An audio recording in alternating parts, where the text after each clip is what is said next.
창세기 5장 9절에서 20절 말씀. 에노스는 90세에 게난을 낳았고 게난을 낳은 후 815년을 지내며 자녀들을 낳았으며 그는 905세를 살고 죽었더라. 게난은 70세에 마할랄레를 낳았고 마할랄레를 낳은 후 840년을 지내며 자녀들을 낳았으며 그는 910세를 살고 죽었더라. 마할랄렐은 65세에 야렛을 낳았고 야렛을 낳은 후 830년을 지내며 자녀를 낳았으며 그는 895세를 살고 죽었더라. 야렛은 162세에 에녹을 낳았고 에녹을 낳은 후 800년을 지내며 자녀들을 낳았으며 그는 962세를 살고 죽었더라.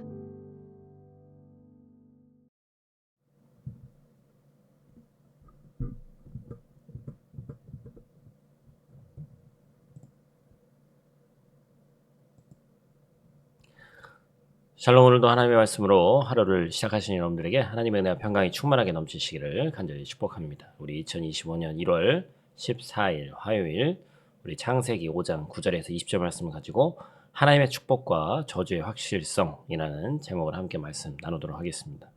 어제 우리는 하나님께서 이끌어 가시는 계보라는 제목으로 함께 말씀을 나눴죠. 어제에 이어서 오늘도 족보에 관한 이야기입니다.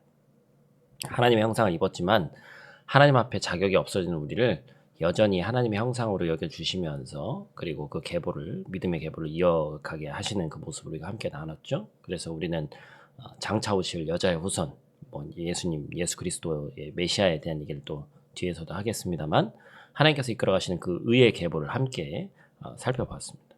오늘도 마찬가지로 의의 계보의 중요성에 대해서 얘기하고 있는데 창세기 5장에 이 아담의 계보를 알려주고 있는 것인데 바로 앞장에 나와 있는 가인의 이 자손들에 대한 기록과 두 계보가 명확한 차이점과 공통점을 가지고 있다.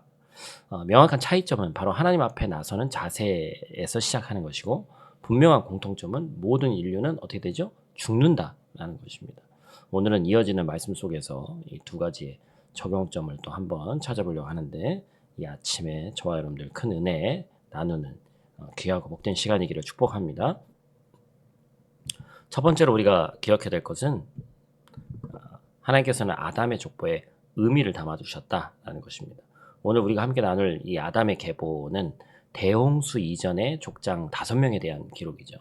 셋으로부터 시작한 계보, 그러니까 아담으로부터 시작해서 이제 아벨은 죽었기 때문에 그 아벨의 어찌 보면 대타 같은 역할로 셋으로 이제 시작한 계보가 시작이 되는데 에노스, 게난, 마할랄렛, 야렛의 삶을 기록하고 있죠. 그냥 특별한 특징도 없고 언제 태어났고 자녀를 몇 낳았고 몇 해 동안 살다가 죽었다. 그것을 기록하고 있습니다. 이와 같은 내용은 가인의 계보와 명확한 차이점을 드러낸다고 말씀드렸죠. 람에게 자녀인 야발은 가축을 치는 자들의 조상이 되었고 그의 형제 유발은 수군과 퉁소를 잡는 모든 자들의 조상이 되었다. 베다른 형제 두발가인은 구리와 쇠로 여러 가지 기구를 만드는 대장장이가 되었고 가인의 후손 라멕은 하나님의 명령인 한 남자와 한 여자가 가정을 완성시켜야 한다는 법을 최초로 어긴 사람이었지만 그로 인해 큰 번영을 누리는 것처럼 보였다. 그의 자녀들은 이름난 목자가 되었고 유명한 음악가가 되었고 이름난 대장장이가 되어서 당시 문화를 크게 발전시켰기 때문에 그들이 뭔가 대단해 보인다라는 것이죠. 그에 비해 셋의 자손들은 어떻습니까? 어떠한 업적도 보이지 않고 그저 태어나서 자녀를 낳고 죽었다는 기록이었죠. 그러니까 비교가 될 수밖에 없는 것이죠. 지금도 마찬가지지만 그때 더 그렇죠. 그렇죠? 오히려 누가 주인공이에요? 가인의 자손들이 주인공처럼 보이기도 합니다. 하지만 성경은 절대 그렇게 이야기하지 않습니다. 이들은 아무것도 하지 않은 것처럼 보이지만 하나님의 의의 계보를 계속해서 이어나가는 막중한 임무를 감당하고 있다는 것이죠. 여러분 창세기 5장의 계보는 여기서 멈추지 않습니다. 아담의 아들 셋으로 시작한 의의 계보가 결국에 노아까지 이르르고 11장에 가서는 아브라함으로 또한 이어지게 되는 것이죠. 창세기의 계보는 마태복음으로 이르러 다윗왕의 후손, 여자의 후손이신 예수 그리스도까지 이어지는 계보인 것을 우리 너무나도 잘 알고 있습니다. 이 사람들은 아무것도 하지 않고 태어나고 아이를 낳았으며 삶을 살다가 죽은 것이 아니라 하나님께서 명령하신 그 여자의 후손의 계보를 충실하게 섬기며 살아갔다. 하나님 앞에서 이름도 없이 빛도 없이 순종하는 삶을 살고 갔다라는 것을 우리는 알 수 있습니다. 하나님께서 이들의 삶에 의미를 담아 주셨죠. 가인의 후손들에게는 없는 삶의 시간이 이들에게는 부여되었다는 것입니다. 하나님 앞에서 또한 세상 앞에서 어떤 업적을 남기는 것이 중요한 것이 아닙니다.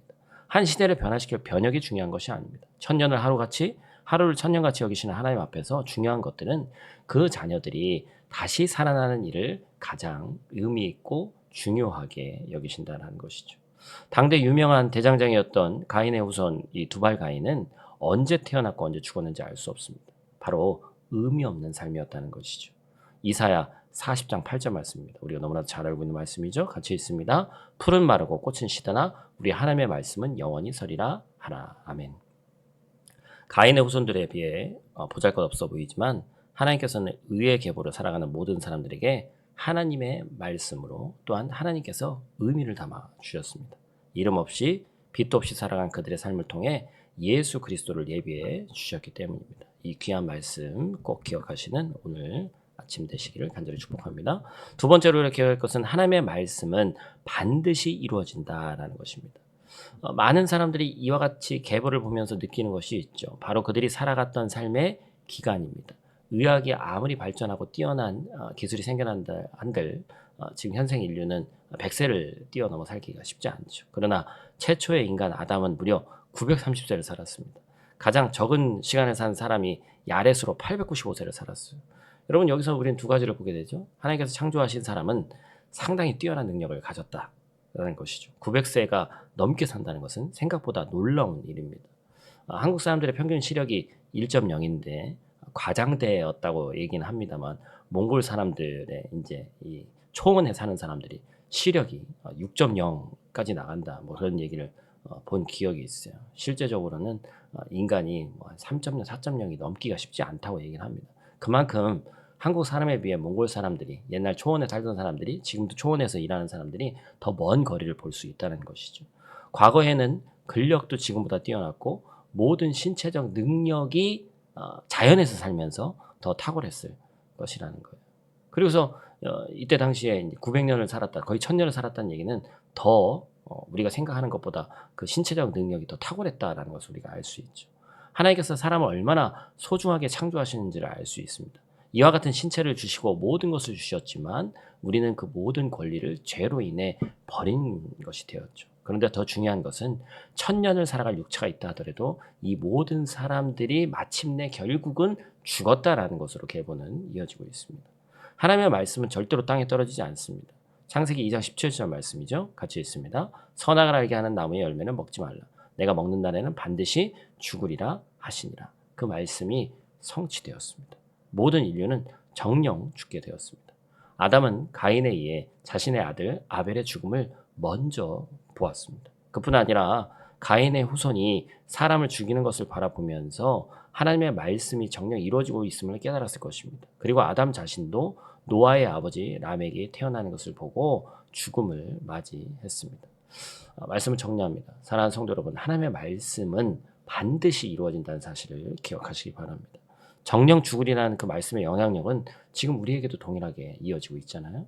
삶과 죽음은 결코 멀리 있지 않고 지금도 우리는 사랑하는 가족과 이웃의 죽음 앞에 눈물을 흘릴 수밖에 없습니다.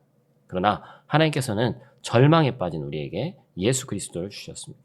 아무런 의미가 없는 것 같은 삶을 우리가 살아가고 있지만 하나님의 길을 준비하는 길임을 기억하기를 원합니다. 세상에서 승승장구하는 삶만이 의미 있는 것이 아닙니다. 하나님 앞에서는 그것이 아무것도 아니기 때문이죠.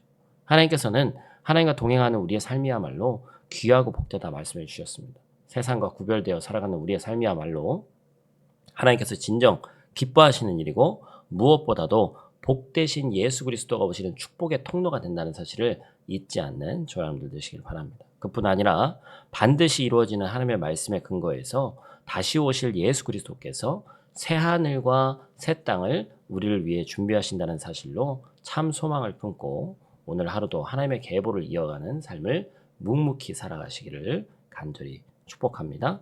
우리 다 같이 있는 자리에서 기도하고 마치도록 하겠습니다.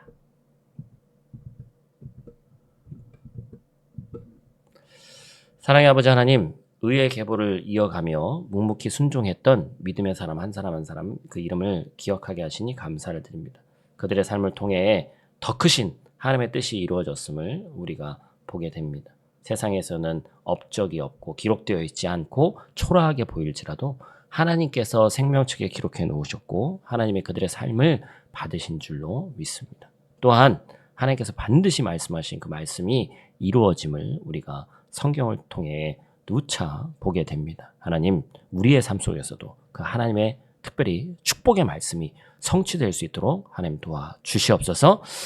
우리 사랑하는 성도들 가운데 지금도 여러 가지 부족함이 많이 있는 지체들이 있습니다. 건강의 복이 또한 있어야 되겠고 또한 경제적인 능력 또한 있어야 되겠고 많은 것을 이 아침에 하나님께 더욱더 간절히 기도할 때 하늘문을 활짝 열어주시고 또한 사업의 통로가 열리고 경제적 또한 길이 열리고 또한 학업의 길이 열리고 건강의 길이 열리며 또한 우리 가정이 주님 앞에 바로 서는 귀하고 복된 오늘 하루 될 수 있도록 하늘문을 활짝 열어 주시옵소서. 하나님의 계보를 이어가는 귀하고 복된 통로로 우리 성도들 한 사람 한 사람이 사용되게 도와주시옵소서. 감사를 드리며 예수님 귀하신 이름으로 기도드립니다. 아멘.